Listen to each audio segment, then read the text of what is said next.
ഈ ഒരു ബുക്കിൽ നിന്ന് നമുക്ക് ടോട്ടൽ 15 ചാപ്റ്റേഴ്സ് ഉണ്ടെങ്കിലും അതിലേറ്റവും ഇമ്പോർട്ടൻ്റ് ആയ ചാപ്റ്റർ എന്ന് പറയുന്നത് first chapter module 1 the Odyssey എന്ന് പറയുന്ന ചാപ്റ്റർ ഏറ്റവും ഇമ്പോർട്ടൻ്റ് ആയൊരു ചാപ്റ്ററാണ്. അതുപോലെ തന്നെ സെഞ്ച്വറി ലേറ്റർ എന്നുള്ള ചാപ്റ്റർ.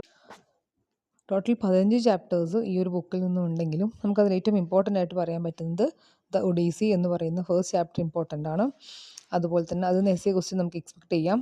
അതുപോലെ തന്നെ won't you celebrate with me എന്നുള്ളത്, a century later, uncle Podger hangs a picture എന്നുള്ളത്, Tempest and then Crediting Poetry. ഇത്രയും ചാപ്റ്റേഴ്സ് ഇതിൽ ഏറ്റവും ഇമ്പോർട്ടൻ്റ് ആയിട്ട് നമുക്ക് എസ്സേ ക്വസ്റ്റ്യൻ എക്സ്പെക്ട് ചെയ്യാൻ പറ്റും. പാരഗ്രാഫ് ക്വസ്റ്റ്യൻ പറയുന്ന സമയത്ത് in Kyoto and the old pond എന്ന് പറയുന്നതും ഐ ഹാവ് എ ബ്രൂം, അതുപോലെ തന്നെ ടെക്സ്റ്റ് എന്ന് പറയുന്നു, അതുപോലെ തന്നെ വാർ, ഗ്രീൻ ലീവ്സ് ഇതൊക്കെ പാരഗ്രാഫ് ക്വസ്റ്റ്യൻ നമുക്ക് ഷുവറായിട്ടും വരും. ടെമ്പസ്റ്റ് എന്ന് പറഞ്ഞ ചാപ്റ്റർ നിങ്ങൾ പാരഗ്രാഫ് ക്വസ്റ്റ്യനും കൂടി പറ്റുന്ന രീതിയിൽ നോക്കണം.